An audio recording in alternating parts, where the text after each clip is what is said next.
Hello, welcome to episode 202 of the Epic Film Challenge to 1001 Movies You Must See Before You Die. 1941's The Wolfman, another Universal monster movie, picture, film thing.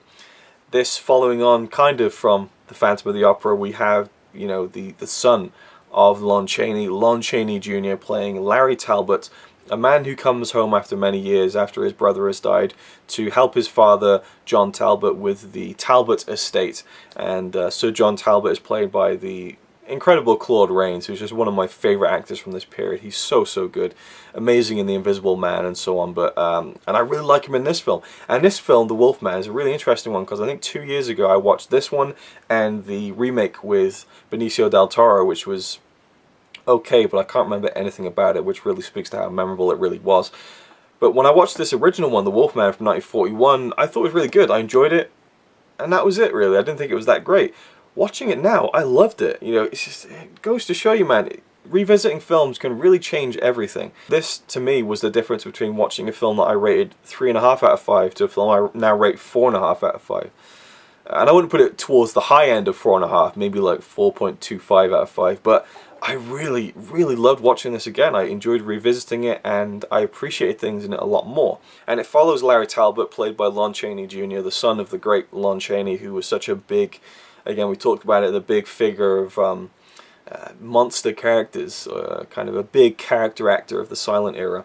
And Lon Chaney Jr. is pretty good in this film too, and he comes back to his hometown and meets a girl, and he goes out with her and her friend into the woods, and there's this kind of gypsy camp. And that's where we get an encounter with a wolf, which bites Larry and kind of sends him down this spiraling hell of a situation where he becomes a werewolf. And I loved how we had Bela Lugosi playing a very small character as one of the gypsies, and he was very good in the very short amount of screen time he had. I loved the character of the gypsy woman. Don't know who the actress name was or what the character's name was, but she was really good in the film. Like, she really carried the mysticism of the werewolf idea really solidly throughout the film. And Lon Chaney Jr. I thought was really good at being this kind of charming guy at start, and then really showing that kind of descent into just sheer terror at the idea that he might actually be turning into a werewolf at night.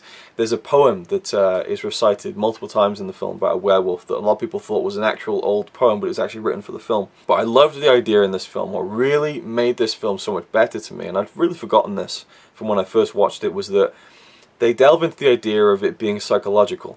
They delve into it being the idea that maybe Larry isn't really turning into a werewolf, but he thinks he is, and it's a byproduct of schizophrenia.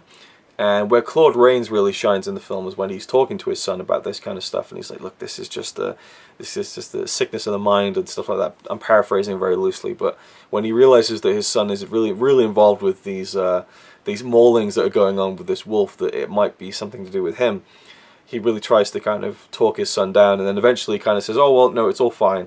And they try and figure it out and kind of neutralize this problem of Larry being a little bit unstable mentally. I just love that idea of it maybe not being what it appears to be, but we do see him become this Wolfman, and there's some cool transformation stuff. The makeup's very good. Apparently they considered not even showing him in full Wolfman makeup, which would really make it ambiguous as to whether or not he even was a werewolf. I suppose in seeing it, you kind of get the answer there, but I just love that it was never a simple werewolf story. Oh, he's become a werewolf and he's killing people, and how's he going to get out of it?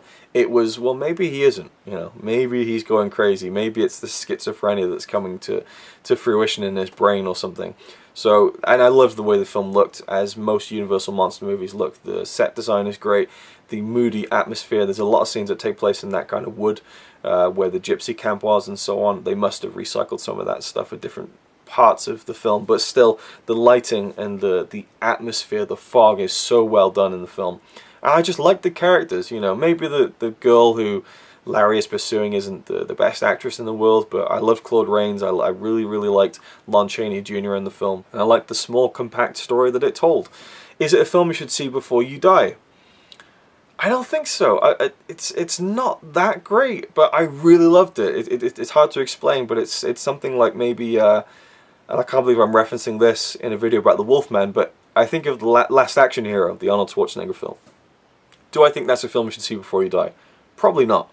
but it's one of my absolute favorites. I love so much, and that's kind of where I kind of fall on The Wolfman. I love it and really enjoyed it more the second time, but I don't think it's a must-see, you know.